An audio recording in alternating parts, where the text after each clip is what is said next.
बिस्मिल्लाहिर्रहमानिर्रहीम। हमारा ये lecture Newton's laws of motion के साथ कंटिन्यूशन में है। पिछले लेक्चर में हमने first law of motion study किया था। अब सेकंड लॉ ऑफ मोशन को हम स्टडी करने जा रहे हैं।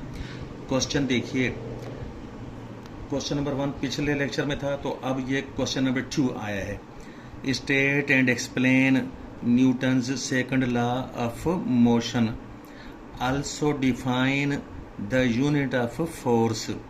पहले स्टेटमेंट आएगी, एक्सप्लेनेशन आएगी। तो ये देखिएगा आंसर टू क्वेश्चन करके, Newton's second law of motion, पहले स्टेटमेंट है। ये स्टेटमेंट है, action of a force on a body produces an acceleration.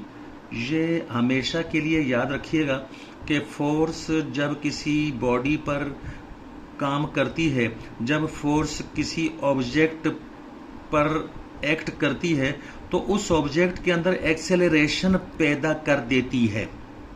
तो इसीलिए ये लिखा है produces an acceleration whose direction is the same as that of the force। जिसकी डायरेक्शन किसकी डायरेक्शन, यानी वो जो एक्सेलरेशन पैदा हुआ है बॉडी में, फोर्स ने बॉडी में एक्सेलरेशन पैदा किया है, वो एक्सेलरेशन जो है उसकी डायरेक्शन बिल्कुल वही डायरेक्शन है कि जो फोर्स की डायरेक्शन होती है। फोर्स अगर ऊपर की जानिब एक्ट कर रही है तो बॉडी में पैदा होने वाला एक्सेलरेशन भी ऊपर की जानिब है। फोर्स अगर राइट की तरफ एक्ट कर रही है तो बॉडी में पैदा होने वाला एक्सेलरेशन भी राइट की तरफ ही है। याद रखिएगा, हमेशा याद रखना है, अगली बड़ी क्लासों के लिए भी और हर जगह के लिए, कि एक्सेलरेशन की डायरेक्शन वही होती है जो फोर्स की डायरेक्शन होती है। आगे चलते हैं, और ये भी स्टेटमेंट का हिस्सा है। Magnitude of the acceleration is directly proportional to that of the force. वो जो एक्सेलरेशन कितना ज्यादा होता है, कितना कम होता है, एक्सेलरेशन का साइज, मैग्नीट्यूड का मतलब होता है साइज, कमी या ज्यादती की तरफ इशारा करता है।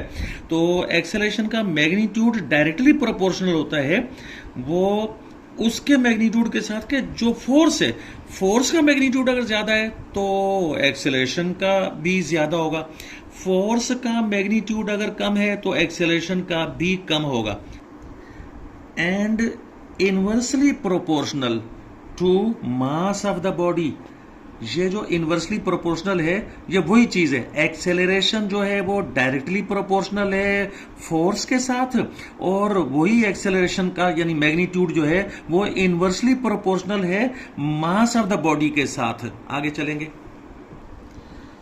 अब आ रही है explanation, Newton's second law of motion की एक्सप्लेनेशन। ये देखिए, consider an object of mass m be placed on a smooth surface। Consider कर लो कोई ऑब्जेक्ट, कोई बॉडी, m मास वाली बॉडी कंसीडर करो जो रखी हुई हो कहाँ पर, स्मूथ सरफेस के ऊपर। आपने याद रखना है फिजिक्स में स्मूथ सरफेस का मतलब होता है फ्रिक्शन लेस सरफेस। इसको मैं रिपीट करने वाला हूं, आप ध्यान से सुनिए। फिजिक्स में स्मूथ सरफेस का मतलब होता है फ्रिक्शन लेस सरफेस, जिसमें फ्रिक्शन की गुंजाइश नहीं है। वो प्रैक्टिकल दुनिया में ऐसी कोई सरफेस मौजूद नहीं होती, लेकिन फिजिक्स के लॉज को प्रूव करने के लिए या अपने मामलात को डेराइव करने के लिए ये फ्रिक्शन को यानी एलिमिनेटेड समझा जाता है, और फ्रिक्शन लेस सरफेस के साथ काम यहाँ भी ऐसा ही हुआ है। व्हेन ए फोर्स, ये वाली force, acts on the body an acceleration, ये acceleration is produced in the body.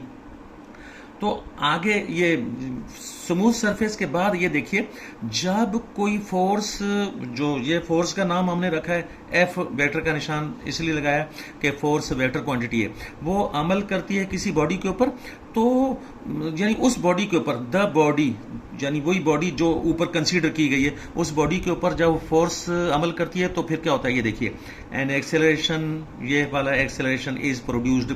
वो तो लॉ की स्टेटमेंट भी यही बता रही थी अभी पीछे चंद सेकंड पहले, कि एक्सेलरेशन पैदा होता है फोर्स के अमल करने से।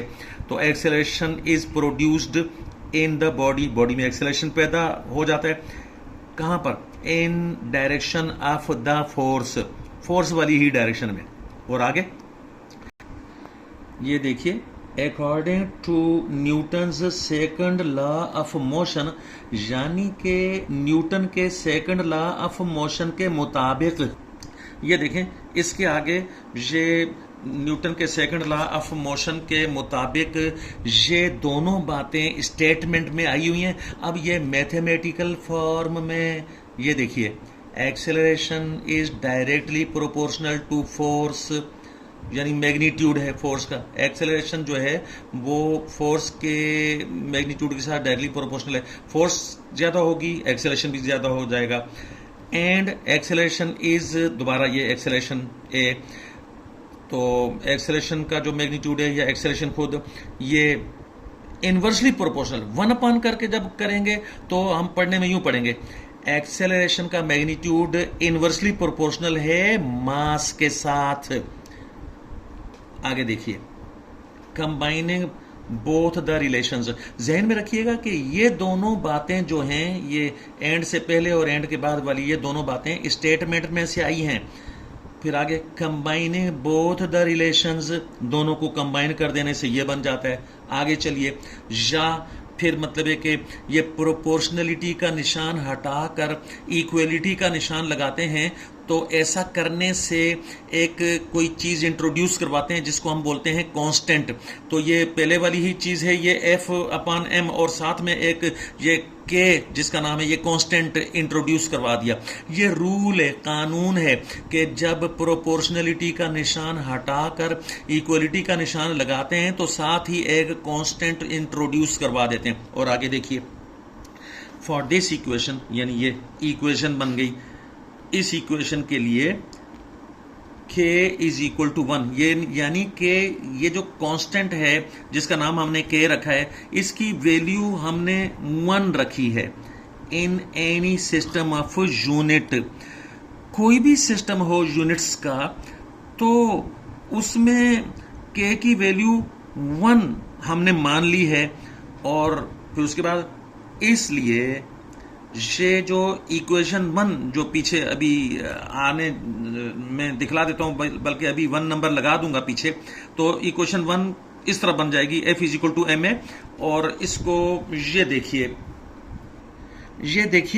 ये जो 1 हमने लिखा है, ये देखिएगा 1 नंबर पीछे अभी मैंने लिखा है, तो ये इक्वेशन नंबर 1 इसका नंबर रखा।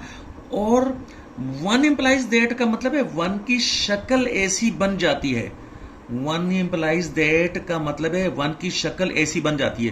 तो मैंने इक्वेशन को सॉल्व करना सिखाना नहीं है यहां पर, वो अलग टॉपिक है।